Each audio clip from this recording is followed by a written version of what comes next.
Good morning मित्रांनो, माझं नाव आहे सुशांत आणि माझ्या चॅनलचं नाव आहे ट्रॅव्हल एक्सप्लोर विथ सुशांत. आणि खूप दिवसापासून आमचा गोव्याला यायचा प्लॅन होता आणि फायनली आम्ही गोव्याला आलेलो आहोत. आणि व्हिडिओला पूर्ण बघा. व्हिडिओ आवडल्यास लाईक करा, शेअर करा आणि सबस्क्राईब करायला विसरू नका.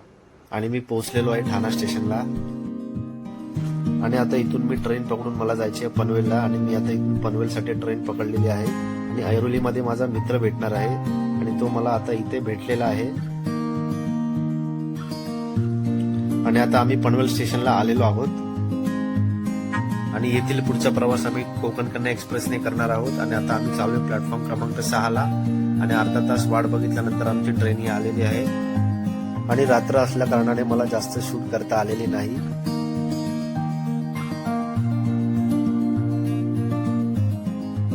आणि सकाळचे वाजलेले 9:30 आणि तुम्ही पाहू शकता किती सुंदर आणि मन प्रसन्न करणारा हा व्ह्यू आहे.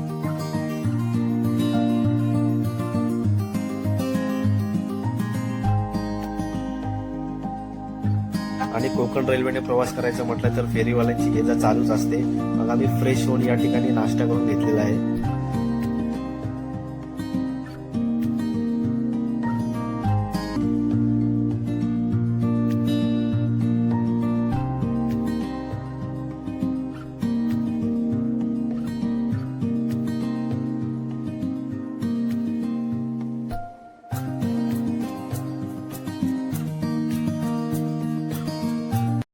आणि बघता बघता आम्ही पोहोचलो होतो रत्नागिरी स्टेशनला. आणि या ठिकाणी देखील एकदम पावसाचे वातावरण झालेले आहे आणि स्टेशनला गाडी आलेली आहे. आणि सिग्नलसाठी साधारण 15 मिनिटं या ठिकाणी गाडी थांबली होती आणि ही क्रॉसिंगला दुसरी गाडी येणार होती.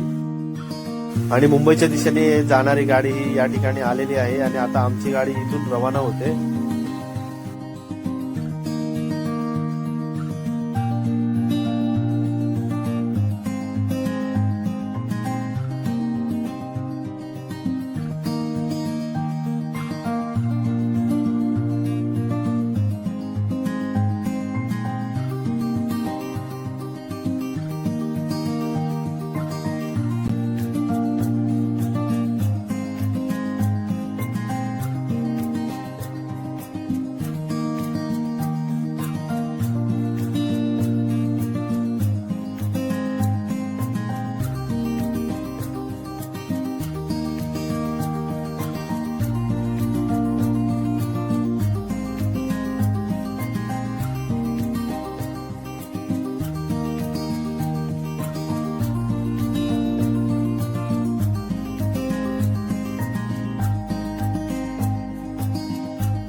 आणि ट्रेन ही पोहोचलेली आहे वैभववाडी स्टेशनला आणि येथील प्रवासी हे मुंबईच्या दिशेने जाणारी ट्रेनची आतुरतेने वाट बघत होते.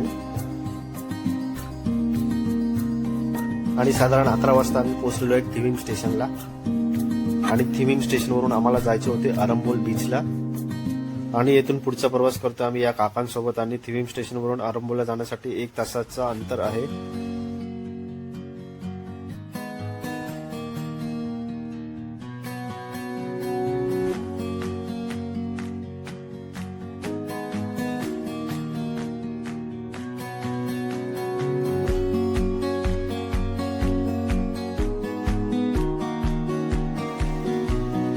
या ठिकाणी तुम्ही पाहू शकता की दोन्ही साईडला किती नाळे पोकळीच्या मस्त सुंदर अशा बागा दिसतात.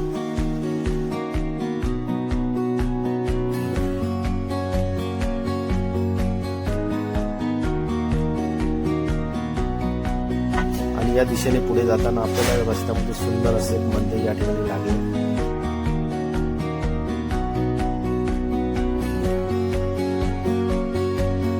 आणि 1 तासाच्या प्रवासानंतर आम्ही येऊन पोहोचले अरंबोल मार्केटला.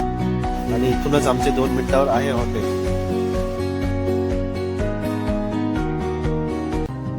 आणि आम्ही हॉटेलवर पोहोचलेलो आहोत आणि या हॉटेलचे नाव आहे दुर्गा रिसॉर्ट. आणि हे बीच पासून 2 ते 3 मिनिटाच्या वॉकिंग डिस्टन्स वरती आहे. एंट्रन्सलाच गौतम बुद्धांची सुंदर अशी या ठिकाणी मूर्ती देखील आहे.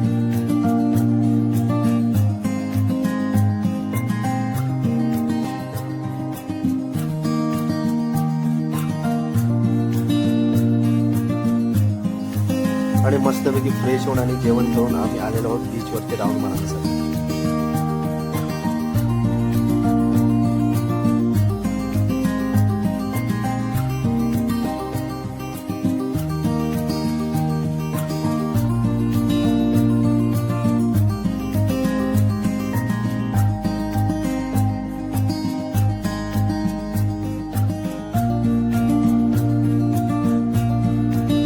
आणि गोवा फिरण्यासाठी आपण या ठिकाणी बाईक रेंट घेण्यासाठी या ठिकाणी आपण आलेलो आहोत.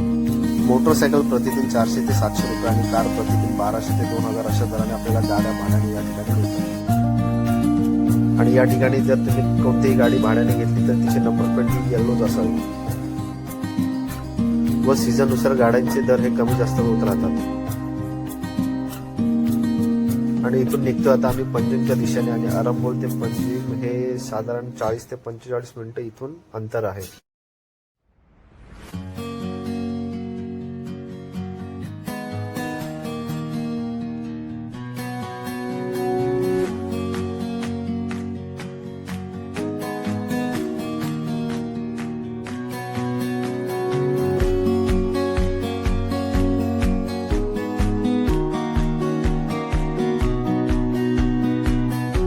आणि इथून जाता जाता आपल्याला महाराजांचे देखील दर्शन झालेले आहे.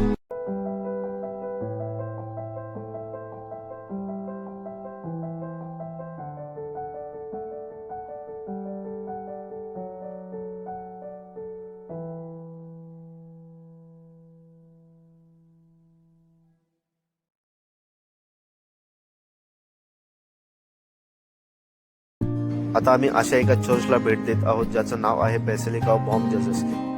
हे चर्च भारतातील एक ऐतिहासिक स्थळ म्हणून देखील ओळखले जाते व फ्रान्सिस झेवियर यांच्या बॉडीचे अवशेष या चर्चमध्ये ठेवण्यात आलेले आहेत.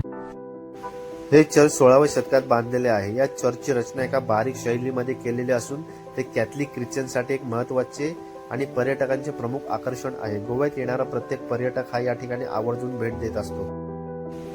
चर्चला भेटण्यासाठी तुम्ही सकाळी 9 ते संध्याकाळी 6 पर्यंत या ठिकाणी भेट देऊ शकता. चर्चमध्ये तुम्हाला आर्ट गॅलरी देखील पाहायला मिळेल. फ्रान्सिस झेवियर यांच्या बॉडीचे अवशेष या ठिकाणी तुम्हाला पाहायला मिळतील व त्यांचा पोशाखही या ठिकाणी पाहायला मिळेल. फ्रान्सिस झेवियर यांचा मृतदेह एका चांदीच्या पेटीमध्ये ठेवण्यात आलेला असून तो दर 10 वर्षांनी भाविकांच्या दर्शनासाठी काढण्यात येतो. बेसिलिका ऑफ बॉम जेझस ह्या चर्चच्या समोर ही व्हाईट कलरची तुम्ही इमारत पाहू शकता. हे देखील एक चर्च आहे. या इमारतीला युनेस्कोने चर्च कॉन्व्हेंट्स ऑफ गोवा हे नाव दिले आहे. या इमारतीला 1986 मध्ये जागतिक वारसा स्थळ म्हणून देखील घोषित करण्यात आले आहे व यामध्ये तुम्हाला म्युझियम देखील पाहायला मिळेल.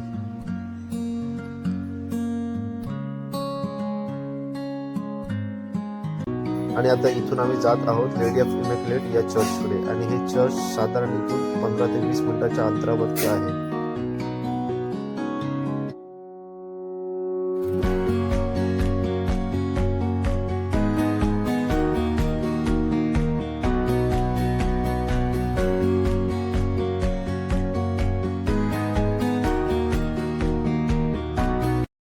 या चर्चचे नाव आहे आवर लेडी ऑफ इमॅक्युलेट. हे पणजीमध्ये स्थित असून डोंगरावर वसलेले हे गोव्यातील एक जुने चर्च म्हणून देखील ओळखले जाते. त्याचा आकर्षित पांढरा दर्शनी भाग आणि एक भव्य दिव्य जिना एक पणजीतील एक प्रतिष्ठित खुणा बनवते. तसेच या चर्चमध्ये अनेक बॉलिवूड पिक्चरचे देखील शूटिंग झालेले आहे आणि या ठिकाणी देखील तुम्ही भेट देऊ शकता.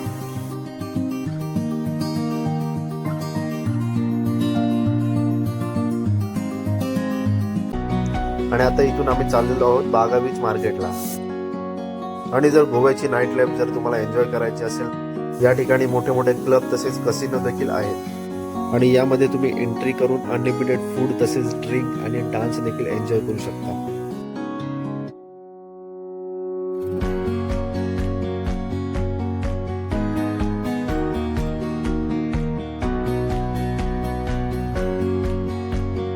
आणि आपले फिरून झालेले आहे आणि आता आम्ही रात्रीच्या डिनरसाठी येथे बसलेलो आहोत.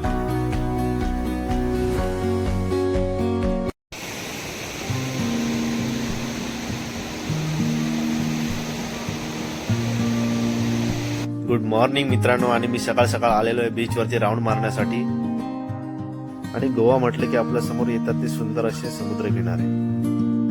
तसेच गोव्यातील प्राचीन मंदिरे पोर्तुगीज वास्तुकलेसाठी देखील प्रसिद्ध असलेले राज्य आहे. गोव्याची राजधानी पणजिम असून येथे कोकणी आणि मराठी या देखील भाषा प्रामुख्याने वापरल्या जातात. भारतातील सर्वात लहान राज्य म्हणून गोव्याची ओळख आहे. गोव्यात 2 जिल्हे आहेत, एक उत्तर गोवा आणि एक दक्षिण गोवा. जरी हे इतर राज्यांपेक्षा छोटे असले तरी पर्यटनाच्या बाबतीत हे देशात अव्वल स्थानी आहे. पर्यटनासाठी तरुण वर्गाची मोठ्या प्रमाणात पसंती गोव्याला मिळते. भारतासह परदेशातूनही मोठ्या प्रमाणात पर्यटक गोव्याला भेट देतात. आणि तुम्ही गोव्याला येताय तर ऑक्टोबर ते फेब्रुवारी यामध्ये तुम्ही गोव्याला येऊ शकता. आणि तुम्ही ट्रेनने गोव्याला येताय तर तुम्हाला थिविम आणि मडगाव हे स्टेशनवरून तुम्हाला बाईक, टॅक्सी तसेच स्कूटर या ठिकाणी तुम्हाला मिळून जाईल. आणि जर तुम्ही एरोप्लेन येत आहे तर तुम्हाला वास्को द गामा या एअरपोर्टवरती उतरावं लागेल आणि तिथून बस किंवा टॅक्सीने तुम्ही येऊ शकता.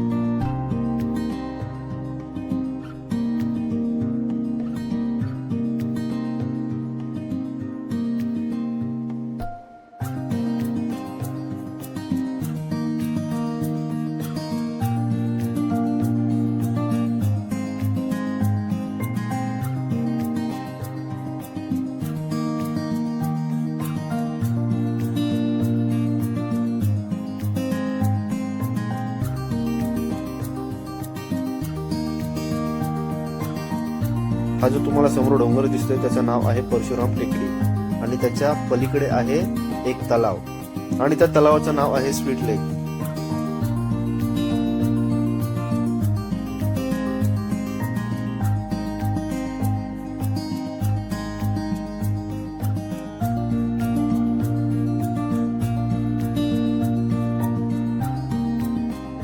आणि हे येथील स्थानिक मच्छीमार आहेत, ते समुद्राच्या दिशेने मासे पकडण्यासाठी निघालेत.